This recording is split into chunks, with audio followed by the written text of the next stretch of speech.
Serial यानी कि हम यहाँ पर बात करने वाले हैं वो भी आप सभी के फेवरेट शो लक्ष्मी निवास की कहानी के बारे में, जहां पर अब आप देखेंगे राधिका खोलेंगी विलन राज बुंदेला का राज। वो कहते हैं ना कि यहाँ पर इंसान अपने काले कर्मों को चाहे कितना भी छुपा ले, लेकिन ऊपर वाला आपकी पोल कभी ना कभी खोल ही देता है। कब तक यहाँ पर खैर मनाते राज बुंदेला अपनी माँ को यहाँ पर अपने साइको पने की वजह से उन्होंने कैद में रखा हुआ था, और यहाँ पर ना जाने कितने पहरे भूमिका पर लगाए। पहले तो भूमिका पर यहाँ पर अपना प्रेम जाल का जादू चलाया, लेकिन जैसे ही भूमिका से शादी हुई, भूमिका को यहाँ पर पूरी तरीके से हर चीज से दूर कर दिया, यहाँ तक कि उसके कॉलेज जाने और कॉलेज के लोगों से उसके बातचीत करने पर भी रोक लगा दी। राधिका यहाँ पर ये सारी चीजें नोटिस कर भी रही थी, तो वो काफी ज्यादा उसे अजीब लग रहा था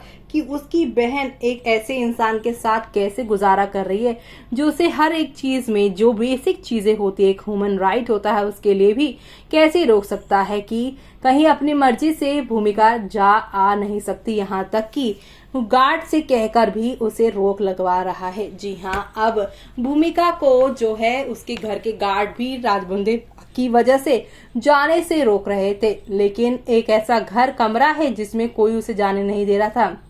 लेकिन उस कमरे का राज यहाँ पर राधिका खोलती नजर आएंगे और बताएंगी कि राज बुंदेला यहाँ पर कैसा एक साइको इंसान है और उसने अपनी माँ को मार दिया था। जी हाँ, वो एक साइकोटिक इंसान है और वो यहाँ पर ये सारी चीजें क्यों कर रहा है, ये सारी बातें राधिका जो है भूमिका को बताने वाली है कि बचपन में यहाँ पर उसके पिता जिस तरीके से उसकी माँ को मारते थे, तो यहाँ पर अपने पिता के अगेंस्ट जाने की बजाय अपने पिता जैसा ही राज बुंदेला बन गया है। यानी कि बचपन में जो कुछ भी उसने गलत देखा उससे वो गलती की ओर ही चला गया, उसने उससे कुछ सही नहीं सीखा।